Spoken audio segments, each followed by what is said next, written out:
அனைவருக்கும் வணக்கம். அனைத்து மத்திய அரசு ஊழியர்கள் மற்றும் ஓய்வூதியதாரர்களுக்கு ஒரு முக்கியமான செய்தி.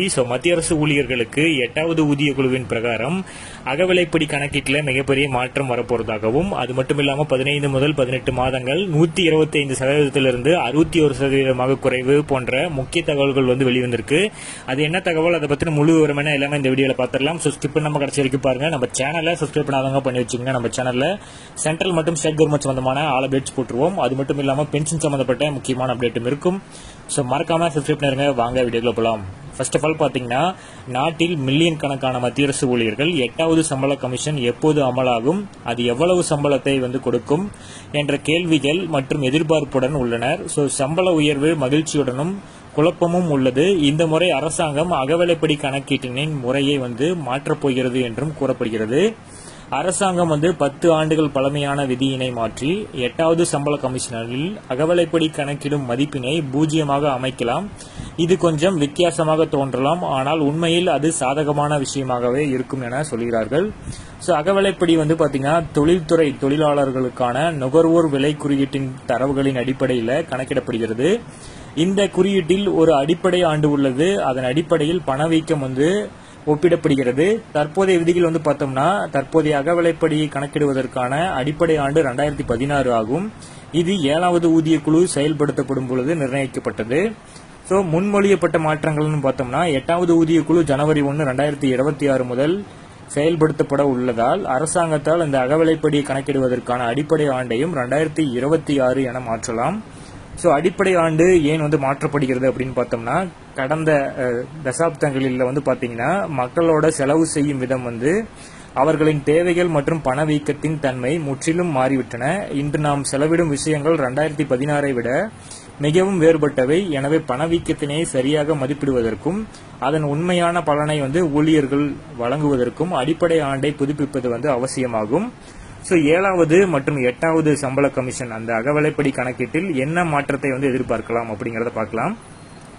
தற்போதைய அமைப்புகளுக்கும் புதிய அதாவது சாத்தியமான அமைப்புக்கும் என்ன வித்தியாசம் என்பதை ஒரு அட்டவணை மூலமா பார்த்துக்கலாம்.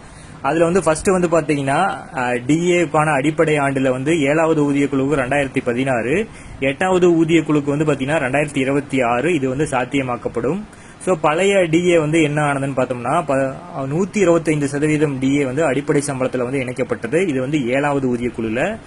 இது 8வது ஊதிய குழுல பாத்தீங்கன்னா, இது 60 to 61% அதாவது மதிப்பிடப்பட்ட இந்த டிஏ புதிய அடிப்படை சம்பளத்தில் இணைக்கப்படும்.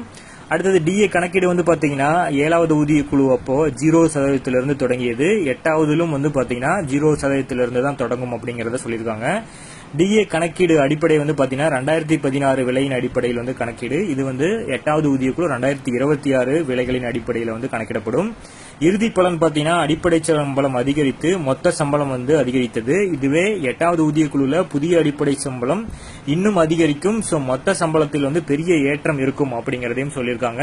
அடுத்ததா பார்க்கணும்னா, உங்களோட தற்போதைய டிஏ 0 மாறுமா அப்படிங்கிற கேள்வி எல்லாத்துக்கும் மத்தியிலும் இருக்கும். அது ஆமா அப்படின்னு சொல்றாங்க. தொழில்நுட்ப ரீதியாக இது நடக்கும், ஆனால் பீதி அடைய வேண்டாம். இதனால் உங்களுக்கு ஆதாயம் தான் இருக்கும். எனவே இந்த மாற்றத்தை பற்றி பயப்பட வேண்டிய அவசியம் இல்லை என உங்கள் சம்பளத்தில் ஒரு பெரிய ஏற்றத்துக்கு நீங்க தயாராக இருங்கள் சொல்லிட்டு இருக்காங்க. அடுத்தது டிஏ கணக்கீட்டு நிலை பார்த்தோம்னா, 2 நிலைகள் உள்ளது. முதல் நிலை இணைப்பு, 2வது பாத்தீங்கன்னா மீட்டமை. ஃபர்ஸ்ட் பார்த்தோம்னா, ஜனவரி 1, 2026க்குள் பாத்தீங்கன்னா உங்கள் அகவிலைப்படி சுமார் 60 to 61% எட்டி இருக்கும்.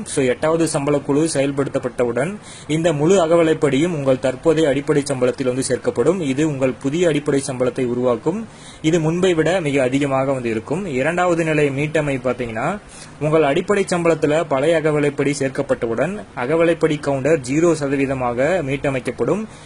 இதற்கு பிறகு அகவிலைப்படி எவ்வளவு அதிகரித்தாலும் அது இந்த புதிய மற்றும் அதிகரிக்கப்பட்ட அடிப்படை சம்பளத்தில் கணக்கிடப்படும். 8வது ஊதிய குழு எப்போது செயல்படுத்தப்படும் பார்த்தோம்னா, மத்திய அரசாங்கம் விரைவில் 8வது ஊதிய குழுவிற்காக அமைக்கலாம். இந்த குழு பரிந்துரைப்பதற்காக வழக்கமாக 15 முதல் 18 மாதங்கள் ஆகும். பரிந்துரைகள் ஜனவரி 1, 2026 முதல் செயல்படுத்தப்படும் என்று எதிர்பார்க்கப்படுகிறது. அதாவது நிலுவைத் தொகையின் பலனையும் நீங்கள் பெறுவீர்கள்.